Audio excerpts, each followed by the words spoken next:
lendemain de ces néologismes que les Camerounais ont créés, la Rama-Ascension, pour faire référence au Ramadan et à l'Ascension qui sont célébrés hier. Les presses écrites sont en break aujourd'hui et c'est plutôt dans les webzines que nous allons également nous retrouver, notamment avec ceux du Cameroun et bien évidemment ceux de la sous-région et du continent africain, sans oublier à l'international. En toile de fond, vous avez voilà-moi.com, vous avez également Jeune Afrique, sans oublier Time Life, Libération, La Croix, Le Figaro. On fera également un arrêt sur www.culture Eben. Justement, on ouvre cette revue avec Culture Eben qui, dans sa page Culture, peut d'ailleurs titrer dans la version musique, si vous voulez, la session à elle dédiée. Daphné, désormais, artiste gospel, question mark, c'est le point d'interrogation. La rédaction s'interroge suite à l'annonce de l'artiste nigérienne Chidima le 3 mai dernier qui a décidé de chanter désormais pour Dieu. L'évangéliste camerounais Benawabi a fait une sortie dans laquelle il partageait une vision reçue des cieux au sujet de l'artiste camerounaise Daphné. En effet, d'après l'évangéliste, Daphné va devoir chanter pour la gloire de Dieu. Et ce sont sur ces mots, juste comme Chidima du Nigeria, je peux voir la star de la musique camerounaise Daphné dans la musique complète de l'évangile. Je ne suis pas un prophète, mais c'est ce que je peux voir dans le royaume de l'esprit. Il est temps, a-t-il déclaré. Le nom du pasteur n'est d'autre que Ben Awabi. C'est pourquoi les confrères de Culture et Ben s'interrogent donc en se posant la question si elle va répondre à cet appel. Vous l'avez donc compris, Daphné sera prête à chanter au gospel si seulement elle est appelée par Papa God ou elle n'est donc pas prête à écouter les prophéties d'un quelconque prophète. L'intégralité de l'article est à retrouver sur www.cultureeben.com. On quitte cultureeben.com et on file direct à Africa News pour présenter alors notre diva Charlotte Panda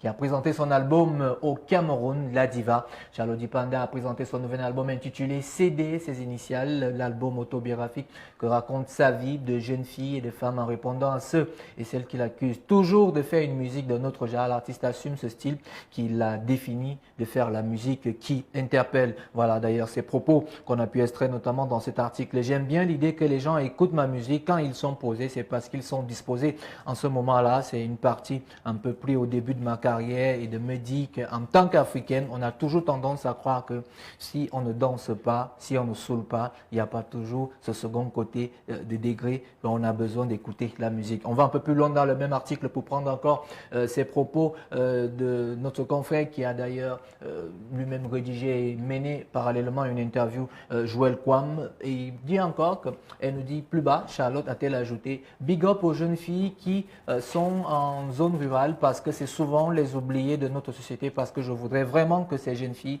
aient envie d'aller à l'école et qu'elles aient envie de s'instruire et puis le week-end qu'elles accompagnent leurs parents dans les champs parce que ce n'est pas incompatible. L'intégralité de l'article est à retrouver sur www.africa News que nous quittons pour filer dans notre web magazine de celui de voilà-moi.com qui dans sa page culture titre Master Robinson featuring Britney Bazooka, la musique des gars forts aux fesses, question mark. Vous allez sans doute deviner encore tout le monde aujourd'hui introduit ce point d'interrogation. Master Robinson ou encore le petit tonton est un jeune artiste qui, de par son talent, pourrait dans les années à venir à être compté parmi les grosses têtes de la musique camerounaise. Bazooka de son nom, tout nouveau bijou, et il est en fait avec le duo Williams nouvellement installé dans la sphère musicale. Master Robinson brille déjà de par son style musical très dansant et énergétique. D'ailleurs, il a ses propos qui dit depuis longtemps tu m'as négligé, depuis longtemps tu m'as négligé, depuis longtemps. Il y a une répétition, tu m'as fait parler, nyama nyama, et j'essaye un peu là quelques parties extraits de cette chanson qu'on pouvait retrouver dans ce même article de voilà-moi.com, et en pensant à ce confrère, blogueur, qui est également communicant, qui a fait une annonce qui a laissé certains d'entre nous un peu dubitatifs. Il se posait alors la question de savoir pourquoi Charlotte Panda choisissait certains médias en lieu et place et d'autres. De toutes les façons, des confrères, ils en parleront dans les prochains articles. On quitte voilà-moi.com et on rentre encore dans ce dossier. Vous le savez, depuis le 11, on le célébrait. L'arrêt de cet article et que je vous recommande du journal Jeune Afrique qui, bien s'informer, mieux décider, parce que j'ai retrouvé les propos que Visley emploie tout le temps.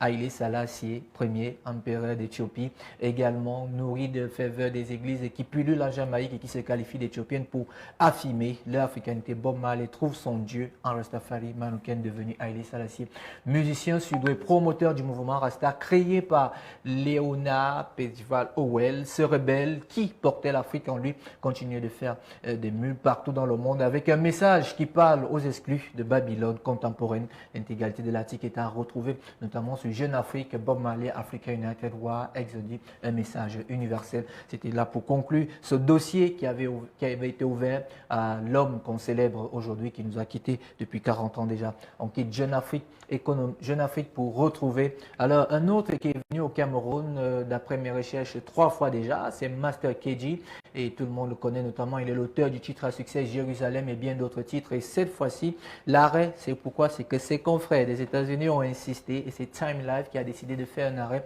pour parler de Master KG, goes triple platinum with the hits on Jerusalem in Switzerland. Musician Master KG continues to fly to the S3 flag high after going triple platinum in Switzerland with his global is Jerusalem. Et vous pouvez voir, si on va un peu plus loin, il y a tellement d'artistes à l'international qui ont réagi et qui ont d'ailleurs retweeté cette récompense-là, et parmi lesquels il y a Gantz, il y a également Winnie, elle-même, la fille de l'autre.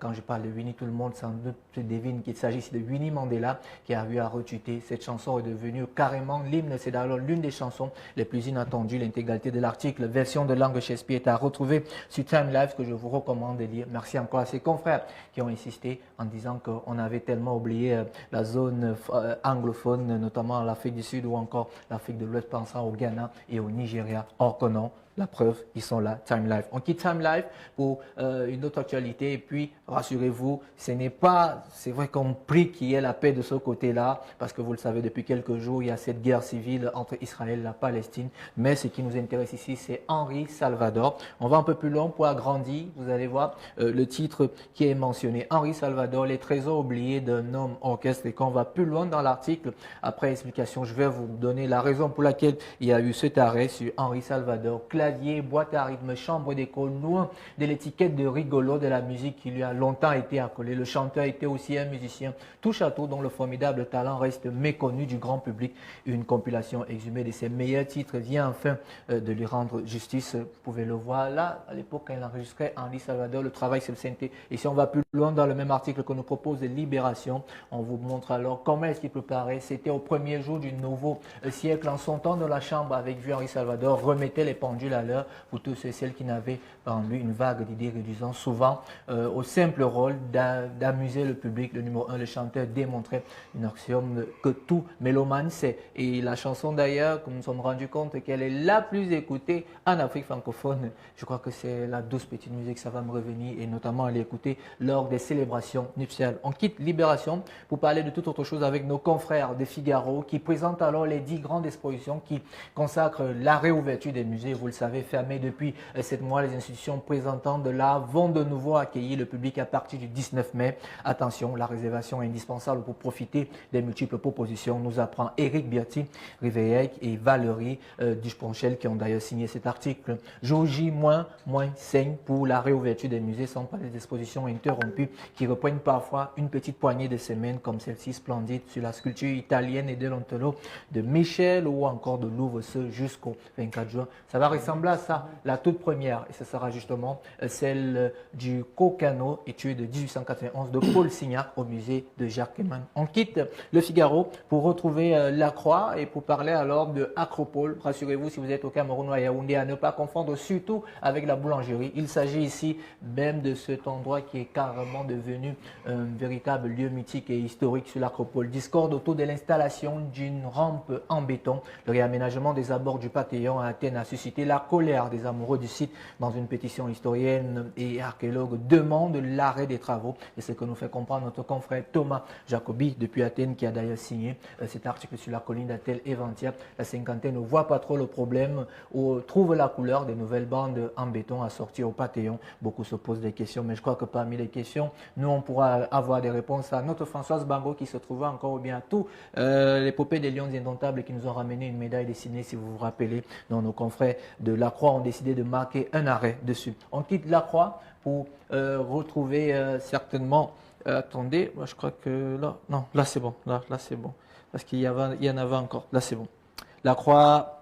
pour retrouver notamment d'autres journaux pour faire comprendre à tous ces rédacteurs en chef et aussi également les chefs d'édition que aujourd'hui nous avons reçu 102 webzines. C'était pas évident, on a fait l'essentiel. Je serais ravi de vous retrouver le lundi avec notamment un autre menu du JDC. D'ici là, portez-vous bien, vous connaissez déjà la formule. Abonnez-vous au kiosque car les journalistes vivent de leurs écrits. Bon week-end. Merci beaucoup à King Pierre pour cette dernière revue de la semaine. J'espère que vous êtes au courant de tout ce qui se passe.